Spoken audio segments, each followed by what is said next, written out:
pemirsa, balik lagi bersama saya Andeo. Nah, kali ini saya diajak Bapak untuk melihat kegiatan siswa-siswi di sini ya Pak? Iya. Boleh. Kalau boleh sekalian? Silahkan. Oke, baik. Oke, nah ini wah sedang silakan, ada. silakan. Assalamualaikum. Salam, ini Pak Ustadz Ainur Rahman, Kepala Sekolah SMP Tahfiz yang ada di sini. Kita ngobrol-ngobrol sebentar ya Pak ya. Kayaknya agak ke sini. Ya. Oke nih, mau tanya-tanya sama Bapak Kepala Sekolah dulu deh ya. Kira-kira nih Pak, yang dari saya lihat kan anak-anak di sini berkegiatan dan sambil belajar juga ya Pak ya. Nah, boleh dong Pak dikasih tahu sama pemirsa di rumah juga kegiatan yang ada di pesantren Tahfiz Nurul Mustafa ini apa aja sih Pak sehari-harinya? Alhamdulillah kegiatan di sini full. Dari bangun pagi jam 4, anak-anak sebelum subuh itu ada sholat tahajud atau sholat malam. Kemudian berakhir nanti jam 11 malam, jam tidur. Mulai dari ada pelajaran, kalau pagi itu setelah sholat subuh ada menghafal mereka, kemudian sampai menjelang jam setengah 7 lah itu menjelang sholat sekolah ya, yang pelajaran formal. Pelajaran formal mulai jam 8 sampai jam 2. Sampai jam 2? Iya, jam 2. Setelah itu mereka makan siang, kemudian istirahat. Nah, setelah istirahat jam 4 waktu sholat asar mereka bangun lagi. Nah, setelah itu ada kegiatan lagi, menghafal lagi juga sampai malam. Sampai malam. Kalau di sekolahan formal yang di luar kan memang ada kegiatan selain formal, ada yang ekstrakurikuler seperti itu. Nah, di sini kira-kira ada nggak? Ada juga. Lengkap ada olahraga. Olahraganya ada, kemudian ada ekstra hapsi. Sebagai putra ada, putri ada juga hapsi. Yang termasuk kekhasan lokal sini kan itu hapsi. Kemudian ada silat.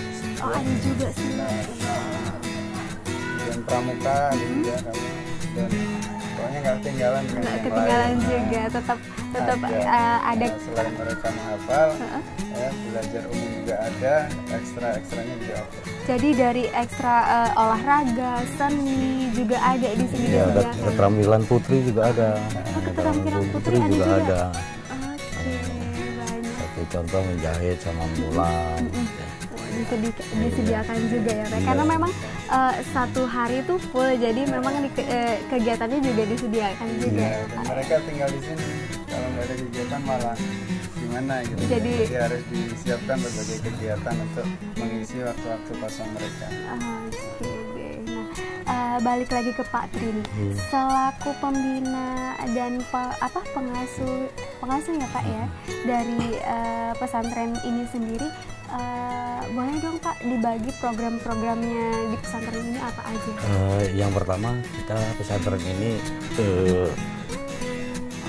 mengkhususkan untuk program hafalan Quran, jadi tahfiz Quran, dan kemudian juga untuk kitab kuning, penguasaan kitab kuning.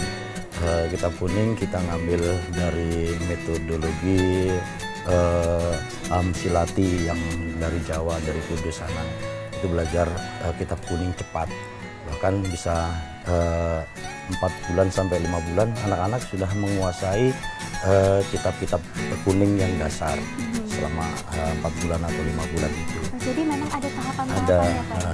ada. Nah, kemudian untuk Al-Qur'annya targetnya anak-anak ini santri-santri yang ada di kita sini minimal sampai 5 juz, bahkan lebih bisa. Kalau alumni yang pertama tadi kita jelaskan ada yang sampai hafuz 30 juz, ada yang 20 juz, ada yang 15 juz, tapi rata-rata 15 juz lah. 15 juz itu dikuasai oleh santri alumni SMP Tahfiz Nurul Mustafa.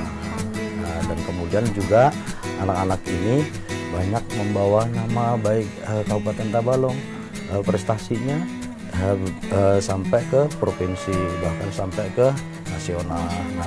Nah kebetulan ini menjelang MTQ nasional tingkat kabupaten Tabalong, santri-santri kita banyak yang ikut ini, banyak yang ikut mewakili daerah masing-masing, Kecamatan Borongkuda, Tanjung, Tanta, Arue, itu banyak kan santri dari kita.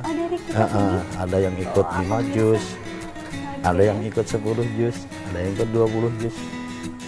Itu yang selain di Nurul Mustafa, juga di Hasbunallah tingkat anak-anak SD juga banyak yang ikut untuk lomba tartil Al-Quran. Memang ada apa tingkatan-tingkatan lombanya ya, iya. Pak ya. Oke, nah kalau untuk tenaga pengajarnya sendiri nih Pak, apa dari kan berbagai macam apa ya aliran, bukan aliran sih, paham gitu ya Pak ya. Ada yang dari apa MUI, ada dari yang jadi begini Mbak, di kita ini kita berdiri di semua golongan, kemudian ustadz ustazahnya juga dari berbagai macam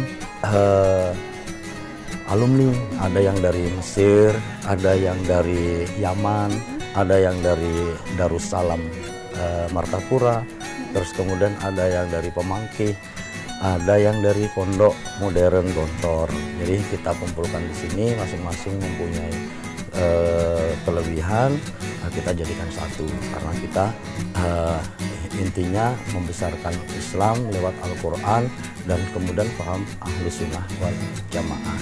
Yang penting disatukan tujuannya. Iya. Untuk Bapak Kepala Sekolah sendiri nih, kesulitannya nih Pak selama membimbing anak-anak di sekolahan ini apa Pak? Iya, suka dukanya banyak. Iya pasti ya. Ya pasti, setiap lembaga pasti ada izinnya. Cuman berangkat dari niat ikhlas. Kalau Pak Yai ngomongnya di sini itu berdakwah, bukan untuk mencari harta atau yang lain, tapi intinya berdakwah. Tentu dengan pemahaman seperti itu dan semangat keikhlasan untuk berjuang, tentunya ya semua hambatan atau rintangan itu nggak menjadi masalah gitu ya.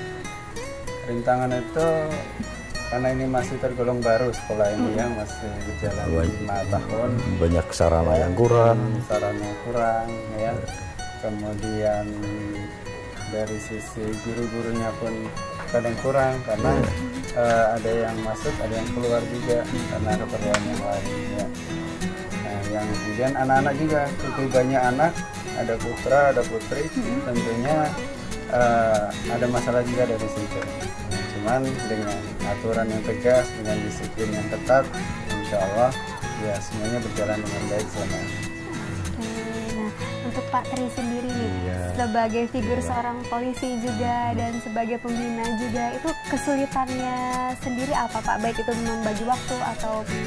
Yang pasti kita waktu ya, karena kita keseharian itu tetap full mengabdi di kepolisian.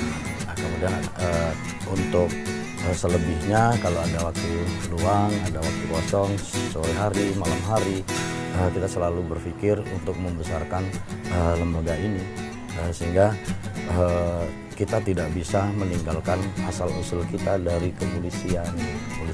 Kemudian kita juga bisa karena ilmunya banyakkan dari sana, dari kepolisian, sehingga intinya pinter-pinter membagi waktu.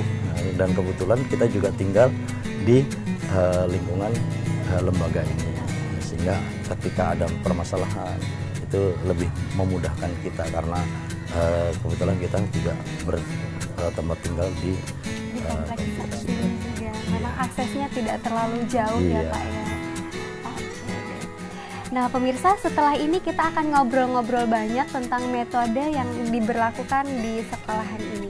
Jangan kemana-mana, tetap di Profesiku.